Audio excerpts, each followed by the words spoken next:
Quatrième semaine. La vertu du sommeil. Ouvrez les guillemets. Le sommeil ferme en quelque sorte les yeux au chagrin, décharge l'homme d'état du lourd fardeau du gouvernement, verse de la force vitale dans les veines du malade et du repos dans son âme déchirée. Le sommeil enterre tous les fardeaux et les soucis des êtres humains, remet tout en équilibre, pourvoit chacun de forces nouvelles pour supporter les joies et les peines du jour à venir. Fermez les guillemets. Schiller. De même que la nature s'endort l'hiver et que le nénuphar referme ses pétales à la tombée de la nuit, l'être humain ferme le soir la porte de ses sens, se retire en lui-même et s'endort. Le sommeil est plus important pour l'homme que la nourriture. Il peut rester affamé pendant des semaines, mais survit à peine 8 jours au manque total de sommeil. Dans l'ancienne Chine, la peine capitale des grands criminels consistait à les maintenir éveillés nuit et jour, et à les tuer ainsi par manque de sommeil. Chacun sait qu'un sommeil insuffisant ou fréquemment troublé est la source de désordre nerveux, d'une rapide perte de force, d'irritabilité et d'humeur chagrine. Ces maux disparaissent d'eux-mêmes si l'on s'habitue à dormir bien et convenablement. Qui dort mal n'est que la moitié de lui-même et est incapable de s'élever jusqu'au sommet d'une vie réussie. Celui qui au réveil n'est pas détendu et reposé n'est pas à la hauteur de sa tâche quotidienne. Il arrivera à l'arrière-garde dans le combat de la vie. Mais s'il apprend à bien dormir, il se sentira journellement fortifié, plus vif, plus libre, et accomplira bien des choses qui lui apparaissaient impossibles auparavant. Les Grecs anciens parlaient avec raison du sommeil qui délie les membres, car le sommeil relaxe et détend tous les muscles, calme et harmonise l'esprit. Les tensions et les problèmes de la journée se résolvent dans le sommeil. Le sommeil est ainsi le plus naturel des moyens que nous connaissons. Celui qui s'abandonne consciemment se détend totalement. Nous retournons en dormant dans la patrie de l'âme et y trouvons la paix, la guérison et la réalisation de nos aspirations. C'est pourquoi savoir bien dormir est une des principales exigences de l'hygiène corporelle et spirituelle. Combien d'heures faut-il dormir ? Est la première question à laquelle nous tenons à répondre. On considère généralement les temps suivants comme bien adaptés à l'être humain. Nourrisson, 20 à 22 heures par jour. Enfant de 2 ans, 18 heures. 3 à 5 ans, 12 à 14 heures. 6 à 18 ans, 10 heures. 19 à 50 ans, 7 à 8 heures. 51 à 65 ans, 5 à 7 heures. 66 à 90 ans, 3 à 4 heures. Les chiffres indiqués ici ne sont pas une norme absolue pour les adultes et les personnes âgées. Les uns ont besoin de beaucoup plus de sommeil que d'autres pour se sentir vraiment reposés. Sans compter qu'il y a aussi les dormeurs du matin et ceux du soir, tout comme il y a les travailleurs du soir qui sont plus dynamiques et actifs en fin de journée, et les travailleurs du matin qui sont plus actifs, plus créateurs et aptes à réussir ce qu'ils entreprennent dans le calme matinal. Chacun a son propre rythme et sa durée de sommeil qu'il doit arriver à découvrir lui-même. La durée du sommeil nocturne dépend surtout du degré de tension de nos nerfs et de nos muscles durant la journée. Nous avons besoin, si elle a été très forte, d'un sommeil relativement plus long que d'habitude. Si elle a été très faible, nous dormirons longtemps aussi, mais d'un sommeil léger. Et lorsque nous aurons appris à bien dormir, nous tirerons plus de profit de 5 heures de sommeil que d'autres de 9 heures, pour la raison que l'action salutaire et régénératrice du sommeil dépend moins de sa durée que de sa qualité. Plus le sommeil est profond, plus il peut être bref. En observant les règles exposées ici, on peut atteindre rapidement une appréciable amélioration de son sommeil, laquelle se manifestera le matin par une sensation croissante de délassement et de vigueur. En outre, abréger la durée du sommeil nous fera gagner un temps précieux. Le sommeil est le plus profond 1 ou 2 heures après qu'on s'est endormi. Il reste égal jusqu'à minuit et devient lentement de moins en moins profond à l'approche de l'aube. Quelles sont les heures les plus propices au sommeil? Disons tout de suite qu'il est impossible, là aussi, d'établir une règle valable pour tous. Il est entendu en général qu'on devrait se coucher lorsque l'on a sommeil, et de ne pas se forcer à rester debout lorsqu'on ne se sent plus alerte. Un moyen de bien dormir consiste pour la plupart des gens à se coucher de bonne heure. C'est chose bien connue que les névrosés se couchent généralement tard et se lèvent également tard et avec peine. Ils font la grasse matinée et veulent dormir tout leur comptant, ce qui veut dire, s'ils sont honnêtes avec eux-mêmes, qu'ils voudraient dormir la plus grande partie du jour, afin d'être le moins possible obligés d'affronter leurs problèmes. Tout autre est l'habitude de l'optimiste qui affirme la vie et réussit tout ce qu'il entreprend. Ayant un but à atteindre, il a déjà accompli une partie de sa tâche quotidienne à l'heure où le grand dormeur se lève enfin, péniblement. D'année en année, il vérifie la profonde vérité du vieux proverbe. Ouvrez les guillemets. Tôt levé et tôt couché prolonge de ta vie la durée. Fermez les guillemets. Le fait de se lever et de se coucher tôt a un triple avantage. Premièrement, le corps et l'esprit se maintiennent frais et dispos, ou le deviennent davantage. Deuxièmement, les couche-tôt sont au maximum de leur dynamisme le matin, et font à ce moment-là le double de la besogne qu'ils feraient l'après-midi. Troisièmement, ils ont gagné du temps en se levant de bonne heure et la certitude d'être de quelques heures en avance sur les autres augmente leur estime de soi, leur sentiment de supériorité, leur donne plus d'entrain au travail et plus de sûreté. L'heure du matin est d'or, dit un vieil adage. Faites l'essai de vous lever à partir de demain, 1 heure plus tôt que d'habitude. Dans 15 jours, être matinal sera déjà devenu pour vous une nécessité, plus encore une habitude que vous ne voudrez plus perdre, car vous aurez reconnu son utilité. Recommencez si possible plusieurs fois à avancer l'heure de votre lever et de votre coucher d'une demi-heure, jusqu'à ce que vous sentiez que vous avez atteint entre vos heures de veille et de sommeil l'équilibre parfait nécessaire au bien-être de votre corps. Ces exercices ne peuvent que vous faire du bien, car la plupart des gens dorment mal et à contretemps. On peut dire que le sommeil avant minuit est le plus favorable pour presque tout le monde. Chaque heure d'avant minuit vaut environ 2 heures d'après minuit. L'expérience a confirmé que plus nous nous couchons tôt, avant minuit, plus rapidement nous nous délassons et moins nous avons besoin de prolonger le temps du sommeil. Mais si vous n'apprenez pas à apporter dans tout ce que vous faites une attention consciente, en l'étendant aussi au sommeil, si paradoxal que cela puisse paraître, l'observation de cette directive s'avérera fort peu utile dans la pratique.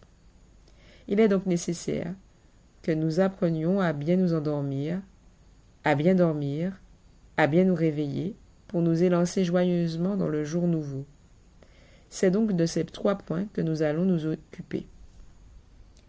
Bien s'endormir. C'est le commencement qui est le plus important en toute chose, même pour le sommeil.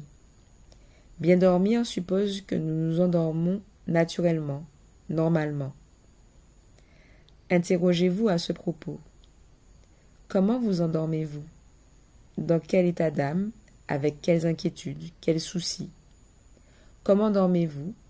Et comment vous éveillez-vous? Nous pouvons employer pour bien nous endormir une série de méthodes physiologiques et psychologiques qui nous apprendront en même temps à vaincre l'insomnie. Règles physiologiques. 1. Ne pas consommer le soir tard une nourriture trop substantielle, afin que l'estomac ne soit pas surchargé durant la nuit. Beaucoup de cauchemars sont d'origine gastrique.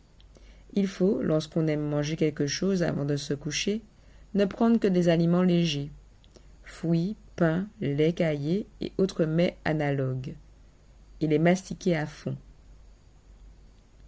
2. Éviter avant de se coucher alcool, tabac et autres excitants, ainsi qu'un travail intellectuel trop ardu. 3. Faire le soir une petite promenade à pied qui fatigue légèrement et favorise en général beaucoup le sommeil, ou bien un peu de gymnastique, mais surtout sans exagération ni surmenage qui sont cause d'insomnie. 4. Que la chambre à coucher soit la pièce la plus aérée de votre habitation. Laissez entrer autant de soleil que possible, et bien aérée, ainsi que la literie. Il n'est absolument pas nécessaire de dormir à la fenêtre ouverte. Les paysans ferment généralement leurs fenêtres et les chiens se glissent, si possible, sous les couvertures et cherchent à s'isoler de l'air extérieur. Mais chacun doit suivre en cela son propre instinct.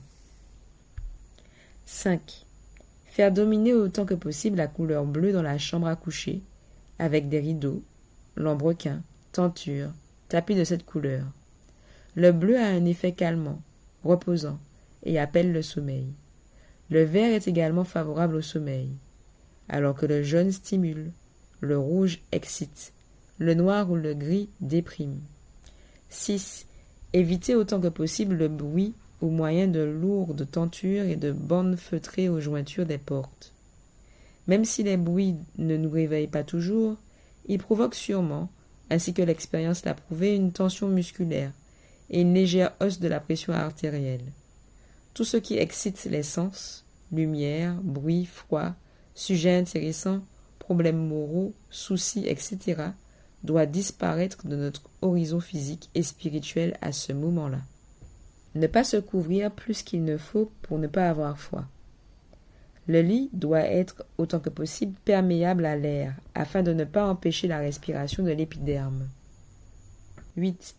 Il est bon de se familiariser avec les somnifères éprouvés et naturels, par exemple les bains de pieds alternativement chauds et froids, ainsi que des bandes moltières bien serrées pour la nuit, les bains d'infusion d'aiguilles de pin à la température du corps, pris un quart d'heure avant de se coucher, ou encore manger une pomme, du lait caillé, ou boire un verre d'eau sucrée avec quelques gouttes de valériane.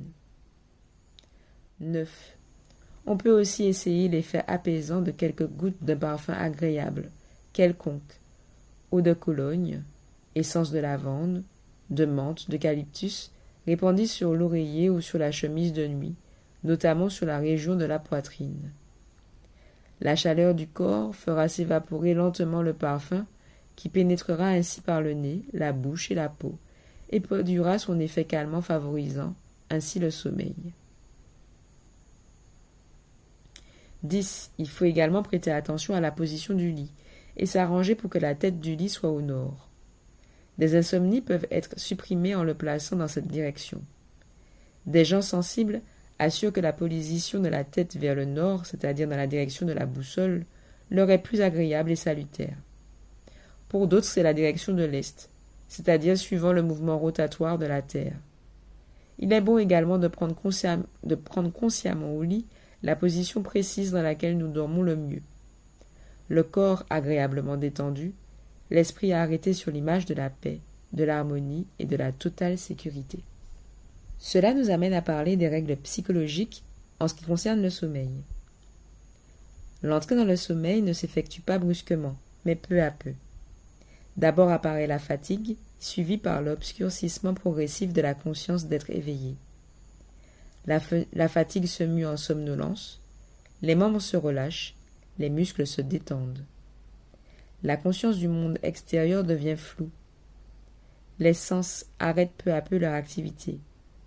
D'abord la vue, puis le toucher, le goût, l'odorat, et finalement l'ouïe.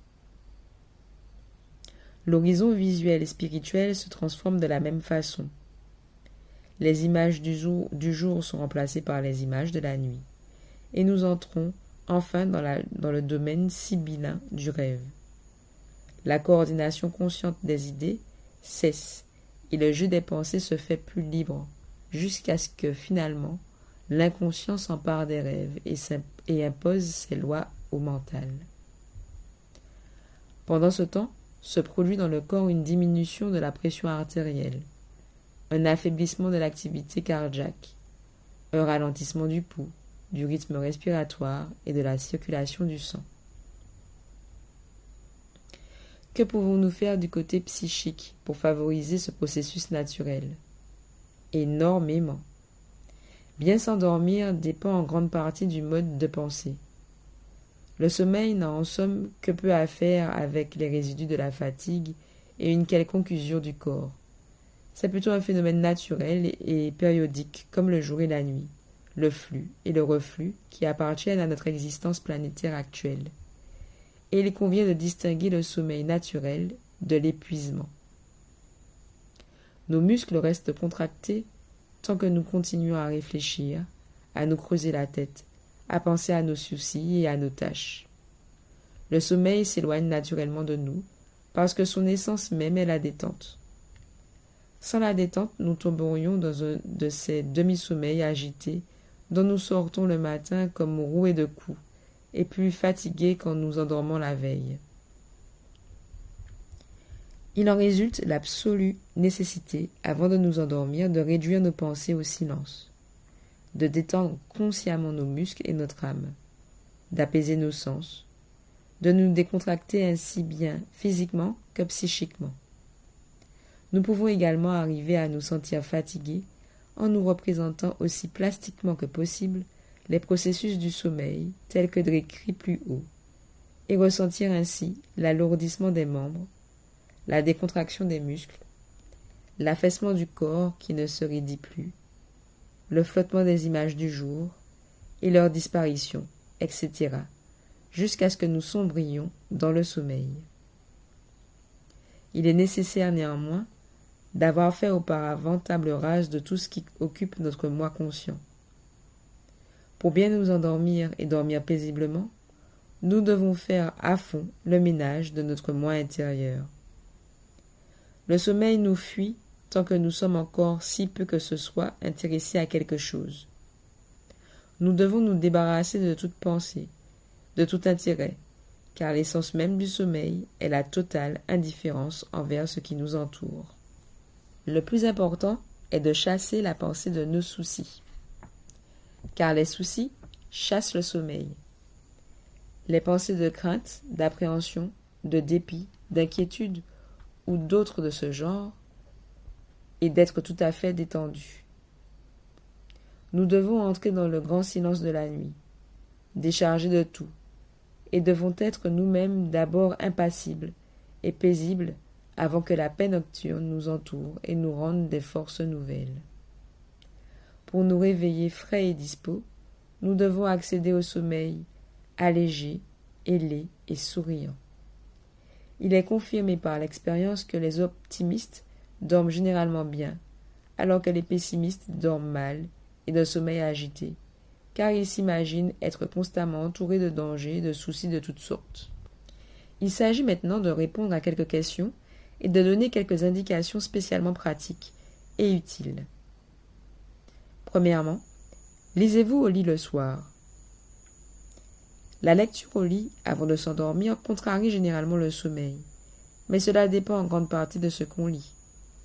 Les lectures excitantes et d'un intérêt dit passionnant sont en tout cas à éviter, alors que les lectures distrayantes, de même que les lectures philosophiques, religieuses et édifiantes, sont dans certains cas à recommander. Les psychologues considèrent le sommeil comme un retour aux circonstances primordiales de l'enfance de l'humanité. Un des meilleurs remèdes contre l'insomnie consiste d'ailleurs à se plonger dans d'agréables souvenirs de la première enfance. Ceci a été confirmé par l'expérience. Chacun a des souvenirs heureux de son enfance. Chacun peut donc s'endormir plus facilement en les évoquant. Essayez-le. Autre question. Est-il possible de susciter le sommeil par un effort de volonté? Non, car le principe de la volonté et celui du sommeil s'opposent l'un à l'autre. L'action de la volonté bannit le sommeil, car un effort de volonté est une tension, et le sommeil une détente, et elles s'excluent l'une l'autre, alors que si l'attention se porte sans tension aucune sur des représentations imaginaires de la fatigue, elle favorise le sommeil. Faites l'essai suivant. Concentrez vos pensées sur vos pieds et votre attention sur le fait qu'ils sont en train de se réchauffer de plus en plus. Le fait de diriger votre pensée sur vos pieds intensifie l'afflux du sang vers eux.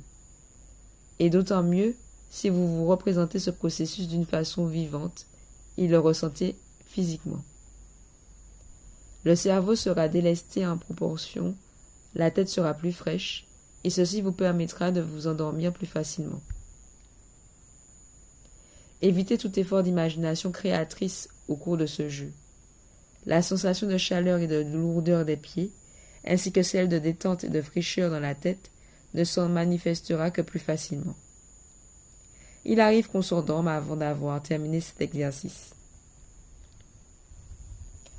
Un autre excellent moyen de s'endormir consiste à se donner des ordres à soi-même, sous la forme d'un texte suspendu à son chevet, comme une devise familière qui pourrait être rédigée comme ceci.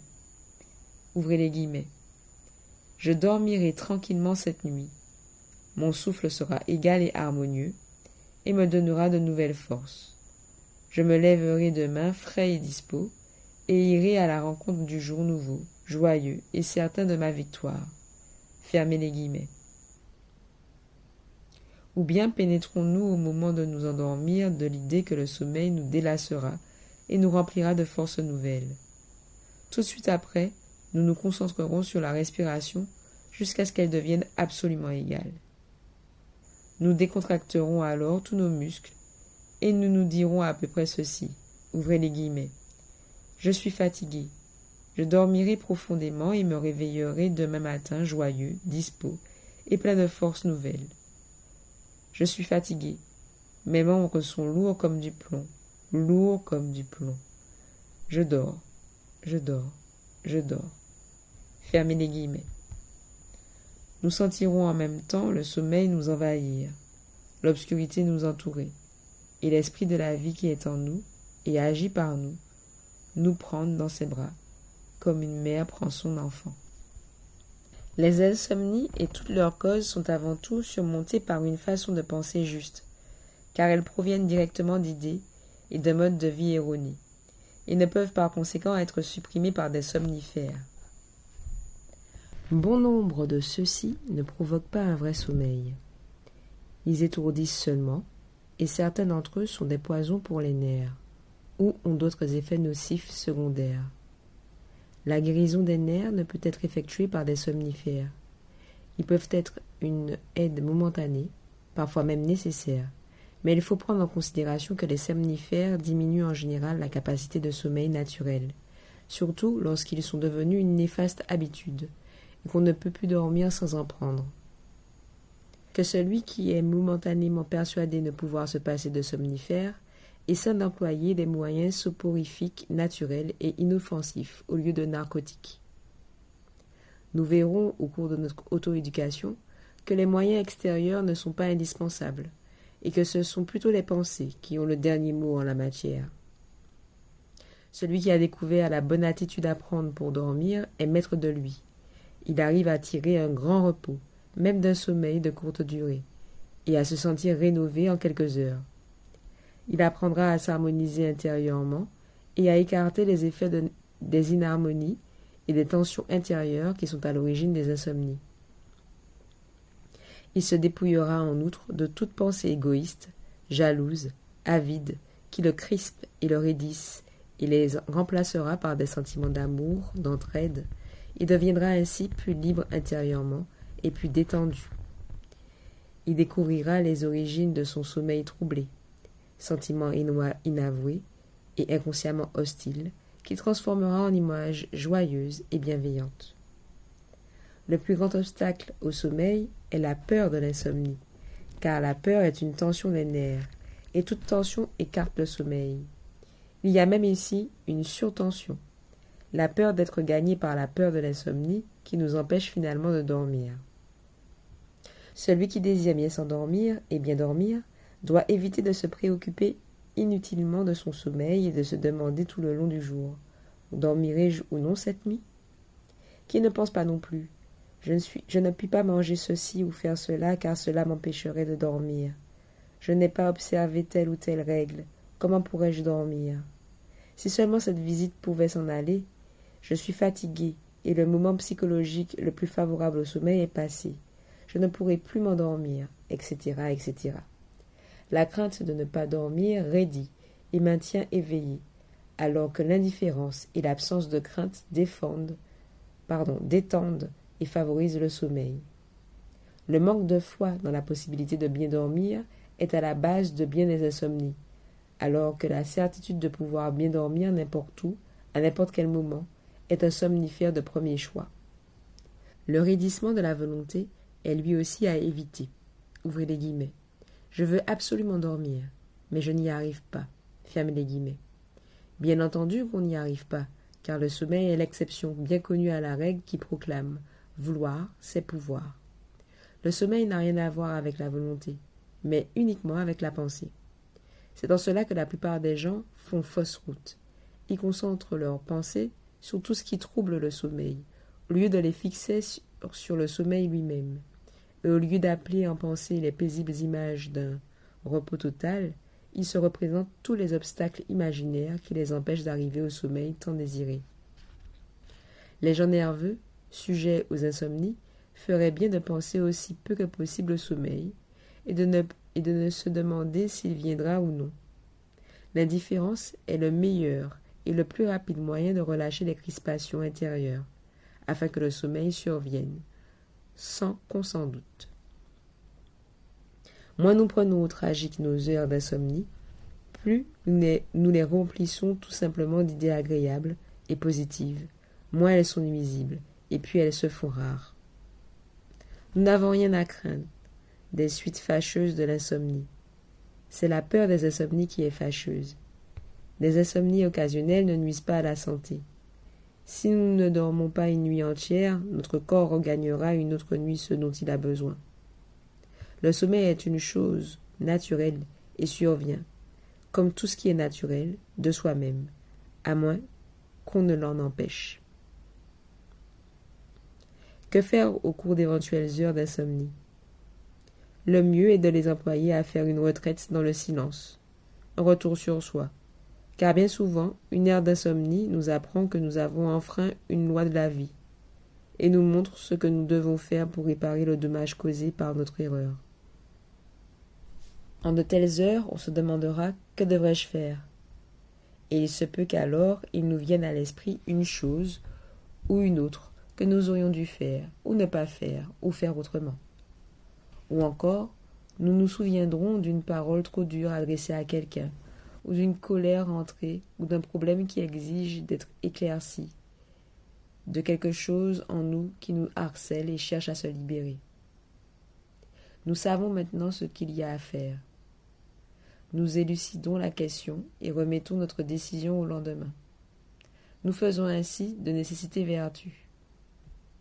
Et tandis que nous avons élucidé la cause de notre insomnie, cette cause se trouve dissipée. Nous sommes capables de dormir, et le grand silence intérieur devient le silence plus grand encore du sommeil réparateur. Que faire si rien n'a été résolu en nous, et que nous voulons malgré cela pouvoir enfin dormir? Rien de plus facile.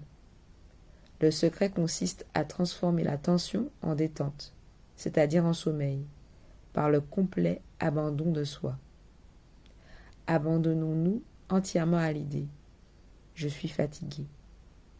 Laissons-nous aller complètement à cette sensation au lieu de nous répéter « je ne puis pas dormir ». Retirons notre sensation consciente de tous nos membres, d'abord du pied droit, puis du gauche, de même des jambes, des mains, des bras, de la poitrine, etc. Nous nous comparerons alors à un ballon dont le gaz s'échappe, le ballon étant en l'occurrence notre corps. Pendant que le gaz fuit, le corps s'affaisse complètement sur lui-même, soumis à la seule loi de la pesanteur. Nous ne pouvons plus soulever aucun de nos membres, car nous ne sommes plus en eux. Tout notre corps est comme privé de vie. Celui qui arrive à s'identifier complètement avec cette image, créée par son esprit, parvient en peu d'instants à trouver un sommeil profond qui le délassera merveilleusement. Dormir bien et normalement. La nuit du corps est le jour de l'âme. L'état de veille, le sommeil et la mort sont les degrés différents de la même conscience. Chacun est le contraire de l'autre, mais aucun n'est le néant. Le sommeil n'est pas une forme passive de l'être, mais il est différent de l'état conscient et éveillé. Le travail de la conscience continue ininterrompu au cours du plus profond sommeil. Le libre épanouissement des forces profondes de la conscience ne se manifeste pas seulement par les rêves, mais aussi par d'autres phénomènes. Le jour est pour la conscience de veille le moment du flux, la nuit celui du reflux. Pour le subconscient et l'inconscient, la nuit est au contraire le moment du flux. Les abîmes de l'âme s'ouvrent et les richesses intérieures se révèlent. Cette marée montante du subconscient, nous la ferons servir consciemment à une direction de vie plus élevée. Nous devons l'employer à en ouvrir notre âme, à multiplier nos forces spirituelles, à affermir notre assurance intérieure, à résoudre des questions pendantes, à poursuivre la rénovation commencée durant la journée, à consolider nos succès. Car la force en nous peut agir sans entrave lorsque dorment les sens physiques. L'âme déploie alors ses ailes et recommence à poursuivre et à réaliser les dernières idées du jour passé. Ou, plus précisément, la dernière pensée avec laquelle nous nous endormons détermine pendant toute la nuit la direction générale de l'activité de notre inconscient. Plus cette dernière pensée est noble, joyeuse, affirmative de succès, plus sûrement nous travaillons à notre bonheur pendant la nuit. Comment cela ? Nous sommes complètement détendus au moment où nous nous endormons. Toutes les causes de troubles sont éliminées, le chemin vers notre moi intérieur est libre. À l'instant où s'éteint la pensée diurne, toute image qui s'illumine dans notre cœur détermine la direction de la volonté et de l'activité de l'inconscient au cours de la nuit. La dernière pensée avant de s'endormir possède la plus grande puissance de réalisation. Il ne faut jamais s'endormir sans avoir posé un problème à son moi nocturne, car ce problème sera résolu le matin, ou sur le point de l'être. Chacun devrait, immédiatement avant de s'endormir, diriger ses pensées sur ce qui s'est déjà passé, ou doit se passer, sur une tâche du jour suivant, et il s'apercevra qu'elle sera ainsi infiniment facilitée, que les choses et les conjonctures viendront tout simplement au-devant de lui. L'ordre qu'il se donne en s'endormant continue à résonner dans son subconscient et devient souvent, au cours de la nuit, une tendance à réaliser ce qu'on s'était imaginé. Il n'y a là aucun effort de volonté à fournir. Ce qui est nécessaire, c'est une tranquille et confiante affirmation de ce qu'on désire. Essayez-le. En premier lieu, exercez-vous à vous réveiller à une heure précise que vous vous représentez le soir au moment de vous endormir, bien visiblement sur le cadran d'une horloge géante. Dites-vous, je me réveillerai demain frais et dispos à telle heure. Il est bien rare qu'il faille répéter cela plusieurs fois pour se réveiller au moment voulu. En cas de non-réussite, n'accusez pas votre subconscient, mais bien le manque de précision et d'énergie de l'ordre que vous vous êtes donné. Nous pouvons donc ainsi nous ennoblir et nous éduquer en dormant ? Parfaitement. Il s'agit seulement de nous donner à nous-mêmes les ordres voulus. Un simple essai nous convaincra ici aussi de l'utilité de cette méthode. Dirigez pendant quelques soirs, avant de vous endormir, vos pensées sur cet ordre que vous vous donnerez. Je serai demain, toute la journée, d'humeur joyeuse. Très vite, votre baromètre sera au beau fixe. De même, vous pouvez vous éduquer à ne jamais perdre votre sang-froid, à devenir plus aimable, plus décidé ou plus énergique qu'auparavant. Peu à peu, nous arriverons à nous imposer des tâches plus difficiles. Nous chargerons notre moi nocturne de résoudre des questions non encore résolues en nous les représentant d'une façon vivante avant de nous endormir, et en nous concentrant plein de confiance sur la pensée que leur solution nous viendra à l'esprit le matin au réveil, ou encore à l'instant où nous en aurons besoin. Il faut prendre soin, toutefois, que l'ordre qu'on se donne soit toujours clair, positif et sans équivoque, d'aucune sorte, et aussi de ne donner qu'un ordre à la fois à notre subconscient. S'il est indispensable d'affirmer deux ou plusieurs choses à la fois, efforçons-nous de les relier intérieurement entre elles. Nous apprendrons de cette façon à fortifier notre aptitude à réussir, par une éducation consciente de notre subconscient pendant le sommeil, à faire en quelque sorte notre bonheur en dormant. Vous pouvez très souvent aussi activer l'éveil général de vos forces intérieures en pensant et en éprouvant au moment de vous endormir à peu près ceci. Ouvrez les guillemets. Ô toi, esprit de la vie, donne-moi, tandis que mon corps sommeille, des forces nouvelles et une nouvelle sagesse. Tu me rends capable et me donnes la force de maîtriser ma vie avec amour. Tu exauces mes vœux et fais en sorte que mes désirs les plus chers approchent, pendant la nuit, de leur réalisation. Fermez les guillemets. Qu'importe que nous nommions ceci prière du soir ou autosuggestion, plus nous nous adressons à notre moi intérieur avec confiance, plus croit en nous notre force créatrice. Nous plongeons ainsi dans les couches les plus profondes de notre moi nocturne et ramenons au jour, le lendemain matin, des trésors de sagesse cachés, qui sommeillaient de toute éternité dans les ultimes profondeurs de notre âme. Comment arrivons-nous pratiquement à faire notre bonheur en dormant?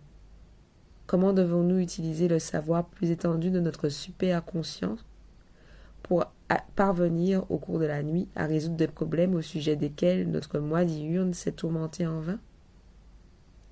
Voici. Lorsque le corps et la pensée sont immobilisés, lorsque nous ne percevons plus rien que le rythme harmonieux de notre respiration, plaçons la question à résoudre au centre de notre moi conscient, et cela fait, exprimons avec ferveur et conviction la pensée suivante. Ouvrez les guillemets. La réponse à cette question se formulera en moi. J'y verrai enfin clair. La solution, la certitude m'attendent à mon réveil. Fermez les guillemets. Quelqu'un de plus entraîné formulera peut-être ainsi la dernière phrase de cet ordre. Ouvrez les guillemets. Je me réveillerai dès que la solution sera trouvée. Fermez les guillemets. Car il sait que son subconscient le réveille souvent au milieu de la nuit, tout à la joie de la solution trouvée, et qu'il s'agit seulement d'avoir du papier et un crayon sous la main, afin de noter la réponse et les idées annexes, et de se rendormir ensuite calmement. Nous pouvons aussi nous retirer le matin dans le silence, et guetter confiants et détendus les suggestions à venir. Le plus souvent, les solutions nous viennent à l'esprit d'elles-mêmes, solutions d'une simplicité et d'une perfection étonnantes, telles que nous les donne notre conseil intérieur. Notre subconscient exige notre confiance. Disons-nous donc, ouvrez les guillemets, j'ai confiance en mon subconscient. Il m'a toujours aidé et m'aide encore maintenant. Fermez les guillemets. Nous l'invitons ainsi à agir pour notre bien et à nous aider à surmonter une difficulté ou une peine. Nous pouvons modifier de maintes façons la méthode sus-indiquée selon le but que nous poursuivons, afin de l'appliquer utilement. Voici quelques occasions où elle peut nous venir en aide d'une façon fort opportune. Nous avons perdu un objet auquel nous tenons. Notre moi conscient n'a aucune idée de l'endroit où il pourrait se trouver. Il se peut fort bien que notre subconscient, qui perçoit et retient 100 fois plus de choses que notre moi conscient, puisse nous aider à le retrouver. Nous appliquerons donc la méthode en question en nous concentrant par exemple sur l'idée suivante. Ouvrez les guillemets. Mon subconscient me relie avec l'objet perdu. Demain matin, je saurai où il se trouve. Fermez les guillemets. Ou encore, nous tenons à réaliser un certain souhait. Nous plaçons alors cette idée au centre de nos pensées en nous disant ceci. Ouvrez les guillemets. Cette nuit, mon subconscient me mettra en rapport direct avec ce que je désire. Je suis certain de pouvoir l'atteindre. Demain, en me réveillant, je saurai ce que je devrais faire pour parvenir à mon but. Fermez les guillemets. Les solutions les plus utilisables nous viennent en tête généralement au moment du réveil, mais aussi parfois au moment où nous avons justement besoin d'elles. Nous avons ainsi la possibilité de faire résoudre à notre subconscient au cours de notre sommeil, des centaines de problèmes. Nous pouvons exiger de lui ce que nous voulons. Il fera toujours son possible pour répondre à nos désirs, si nous nous adressons à notre être intérieur, ainsi que nous l'avons indiqué. Un inventeur peut chercher dans le sommeil la solution d'un problème technique et être à même, si elle existe, de la trouver. L'homme de loi peut laisser se concrétiser en lui les points principaux d'une plaidoirie, si bien qu'il n'aura qu'à les noter au réveil et à dicter d'un seul jet le texte complet en arrivant à son bureau. L'étudiant, l'employé désireux de se perfectionner, peuvent donner tous les soirs l'ordre à leur subconscient de retenir ce qu'ils ont appris durant la journée et de le représenter au réveil. En somme, chacun peut utiliser le sommeil de nombreuses façons afin d'atteindre plus vite son but. Bien se réveiller. Le lecteur de ce nouveau traité d'hygiène physique, mentale et spirituelle n'a besoin ni d'un réveil, ni de quelque autre moyen extérieur pour se réveiller à l'heure. Il se réveille tout seul, en s'en donnant l'ordre la veille au soir, avant de s'endormir. Tout le monde a en soi un sens intérieur du temps. Il est plus ou moins développé, mais perfectible. L'expérience prouve que presque tous ceux qui n'ont pas de montre, ou qui ne la consultent que rarement, savent à une minute près l'heure qu'il est, alors que le sens du temps est plus ou moins atrophié chez ceux qui passent leur temps à consulter leur montre. Comment peut-on éduquer cette pendule mentale que chacun possède en soi? D'une façon très simple. Nous n'avons qu'à nous imaginer plastiquement, au moment de nous endormir, un grand cadran d'horloge dont les aiguilles marquent l'heure à laquelle nous voulons nous réveiller, et nous donner en même temps l'ordre positif correspondant. Si nous voulons nous lever à 4 heures, nous mettons les aiguilles du grand cadran sur 4 heures, et nous pensons, ou disons à notre moi intérieur, ouvrez les guillemets, je me réveillerai à 4 heures. Je me lèverai aussitôt et irai à mon travail avec des forces renouvelées. Je me lèverai à 4 heures précises, fermez les guillemets. Nous ajoutons, et me lèverai aussitôt, car les lève-tard se réveillent bien à l'heure dite, mais se tournent de l'autre côté et se rendorment. Si nous nous concentrons parfaitement sur l'heure du réveil, nous nous réveillerons à la minute précise que nous nous sommes fixés. Plus important encore que de se réveiller à temps est de bien se réveiller, en se tournant vers le jour nouveau d'une façon consciente et positive. Notre réveil doit ressembler à une naissance. Nous devons nous étirer dans tous les sens avec bien-être et plaisir, et chasser ainsi de tous les membres l'engourdissement du sommeil, puis respirer et expirer profondément en aspirant ainsi de la vigueur et en expirant de la joie. Nous nous ouvrons de la sorte entièrement aux bonnes influences dispensées par la vie matinale, aux bonnes pensées, aux connaissances utiles et stimulantes qu'elles apportent avec elles. Lorsque nous sommes dans cette disposition intérieure, la solution des problèmes, des soucis élaborés durant la nuit nous vient à l'esprit. Nous savons tout à coup comment organiser tel ou tel travail, maîtriser une tâche, mener à bonne fin une affaire. Nous abordons le jour nouveau plus concentrés, plus sûrs de notre but, armés de force et de persévérance. La réussite de toute une journée dépend de nos dispositions dans les premières minutes du matin. Notre journée est telle qu'était notre réveil. Celui qui commence sa journée agacé et mécontent du travail qui l'attend, ou assombri par les soucis, se prépare un jour terne et infructueux, alors que celui qui, en ouvrant les yeux conscient et joyeux, affirme le succès et le bonheur de cette journée, la remplit de l'esprit de réussite. Il se réveille conscient d'avoir été toute la nuit sous la protection de l'esprit infini de la vie, et a toutes les raisons d'être heureux du jour nouveau qui lui a été donné, plein de nouvelles possibilités. Sa première pensée sera celle-ci. Ouvrez les guillemets. Je salue le jour nouveau, et envoie à tous les êtres des pensées d'amour. Aujourd'hui, j'aurai du succès en tout et à tous égards. Je veux encore aujourd'hui faire plaisir à quelqu'un, multipliant ainsi le bonheur dans le monde, et par cela même mon propre bonheur. Fermez les guillemets. Si le destin met à l'épreuve celui qui pense ainsi, qu'il s'efforce alors de se confirmer et de tenir ce qu'il s'est promis pour ce jour-là. Souvent ce qu'il a affirmé le matin devient déjà visible le soir. Un des secrets d'une vie couronnée de succès est l'habitude de commencer bien sa journée, et tous les jours pareillement, jusqu'à ce que cette habitude devienne une seconde nature.